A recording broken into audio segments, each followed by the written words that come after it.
वक्त का ही दूसरा नाम इतिहास है। सुना होगा आपने। और इसकी सबसे बड़ी खूबी ये होती है कि इसे गढ़ने वाला कभी इसे पढ़ता नहीं, इसे पढ़ती है आने वाली पीढ़ी, जो उस मंजर को किसी न किसी तरीके से ज़हन में जिंदा रखती है। उन निशानी की कहानी लोगों के मुंह जुबानी, गुजर गए कितने वीर इस वफ़के के दरमियानी। जी हाँ दोस्तों, इस एक साल के दरमियान न जाने कैसे कैसे अपने बेगाने मौत की आगोश में खामोशी से सो गए। हम सब से बिछड़कर कहीं खो गए। सौभाग्यशाली हैं वो जो इस आपदा में शेष हैं, पर इन सब के बीच कुछ विशेष है। वो योद्धा जो शुरुआत से आज तक और न जाने कब तक यूं ही निरंतर निर्बाध, बगैर रुके, बगैर थके हम सब के बीच मौजूद रहकर भी जुदा जुदा से हैं। कुछ सिस्टम की लापरवाही तो कुछ अपनी लाचारी से खफा खफा भी है। वो योद्धा जो पहले सफ़े में खड़े हैं ढाल बनकर, उनके पीछे मौजूद है हम सब, जिन्हें महसूस नहीं होता कि वो भी हम सब जैसे हैं। क्यों, सही कहा ना?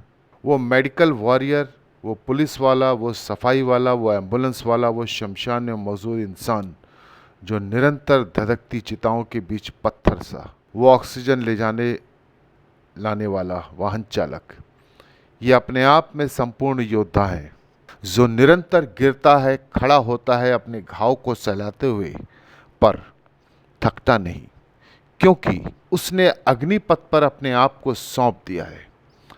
और हरवंश राय बच्चन की इस कविता में न थमने की न थकने की इजाज़त है, निरंतर आगे बढ़ने की प्रेरणा है।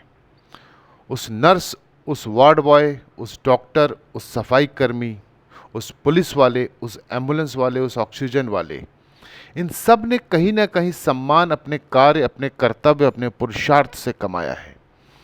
इसीलिए सच्चे योद्धा के हकदार तो दिल की गहराई से हैं ये सब, क्योंकि जब अपनों ने साथ छोड़ दिया था तो ये देवदूत बनकर कहीं ना कहीं उन घायलों का हाथ थामे रहे। क्या वजह थी कि ये सब अपने कार्य के प्रति इतने जिम्मेदार निकले? कोई तो वजह होगी जो इस अदम्य साहस के पथ पर इन्हें ले जाती है। सोचिए ऐसा क्या था? क्योंकि इन्हें इस बात का इल्म है, मृत्यु अवश्य संभावी है, यह सत्य है, पर मृत्यु से परेशान रहने वाला व्यक्ति जीवन को भोग नहीं सकता। मृत्यु से सावधान रहिए और जीवन को आनंद पूर्वक भोगिए। बस यही बात इनके मन में बैठ गई, इसलिए ये योद्धा हैं। क्योंकि योद्धा की सबसे बड़ी सिर्फ और सिर्फ एक ही निशानी होती है, उसे अपने कर्तव्य याद रहते हैं, अधिकार बाद में जताता है वो। और हम सबको अपने सिर्फ अधिकार याद है, कर्तव्य भूल गए।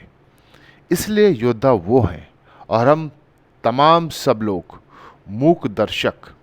और जग जाहिर है, शोर दर्शक ही सबसे ज़्यादा मचाता है, पर योद्धा रणनीति के तहत अपने अंदर के शोर को सुनता है, अपनी व्यू रचना बुनता है। बस यही बारीक सी लकीर उसे हम सब से जुदा करती है, क्योंकि उनका एक ब्रह्म वाक्य है, कर्मण्येवाधिकारस्ते।